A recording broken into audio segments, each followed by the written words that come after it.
Wait റിഡക്ഷന് try ചെയ്യുന്നവർക്കും അതേപോലെ തന്നെ ഡയബറ്റിക് പേഷ്യൻസിന് ഗ്ലൈസമിക് ഇൻഡെക്സ് ഹൈ ആയിട്ടുള്ള ഭക്ഷണങ്ങൾ എടുക്കാൻ പറ്റാത്തവർക്ക് എടുക്കാൻ പറ്റിയിട്ടുള്ള ഒരു അടിപൊളി ഭക്ഷണമാണ് ബേസൻ ചില്ല. ഭയങ്കര ടേസ്റ്റി ആയിട്ടുള്ള ഒരു ഭക്ഷണമാണ്. ഇതിന് ബേസൻ പൗഡർ അല്ലെങ്കിൽ നമ്മുടെ കടലമാവ് ആണ് ഉപയോഗിക്കുന്നത്.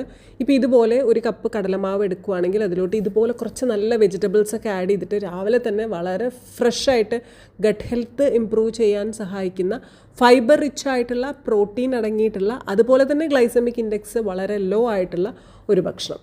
സോ ക്യുക്കായിട്ട് ഇതെങ്ങനെയാണ് ഉണ്ടാക്കുക എന്ന് നോക്കാം. ഒന്നുമില്ല, ഓൾ ദ വെജിറ്റബിൾസ് ചെറുതായിട്ട് കുനുകുന അരിഞ്ഞെടുക്കുക എന്ന് പറയില്ലേ, ചെറുതായിട്ട് കട്ട് ചെയ്തെടുക്കുക. ഒരു ചോപ്പർ വെച്ചിട്ട് ജസ്റ്റ് ഒന്ന് ചോപ്പ് ചെയ്തെടുത്താലും മതി. അതോടൊപ്പം ഗ്രീൻ ചില്ലി നിങ്ങൾക്ക് ഇഷ്ടമല്ലെങ്കിൽ chilli flakes, red chilli flakes ഉപയോഗിക്കുന്നത് കൊണ്ടും തെറ്റൊന്നുമില്ല. പാകത്തിന് ഉപ്പ് ആഡ് ചെയ്യാൻ മറക്കാതിരിക്കുക. ഇഡ്ലി മാവിൻ്റെ പരുവത്തിലാണ് ഇതിൻ്റെ കൺസിസ്റ്റൻസി ആ രീതിയിലാണ് എടുക്കേണ്ടത്. കാരണം ഇത് കൂടുതൽ ലൂസായിട്ടുണ്ടെങ്കിൽ ചിലപ്പോൾ പൊട്ടിപ്പോകാനുള്ള സാധ്യത ഉണ്ട്. സോ ടേസ്റ്റ് നമ്മളൊരു ബജ്ജിയൊക്കെ കഴിക്കുന്ന അതേ ടേസ്റ്റിൽ തന്നെ നമുക്കൊരു ദോശ രാവിലെ കഴിക്കാൻ കിട്ടിയാൽ എങ്ങനെ ഇരിക്കും, അതാണ് ഇതിൻ്റെ ഒരു അനുഭവം.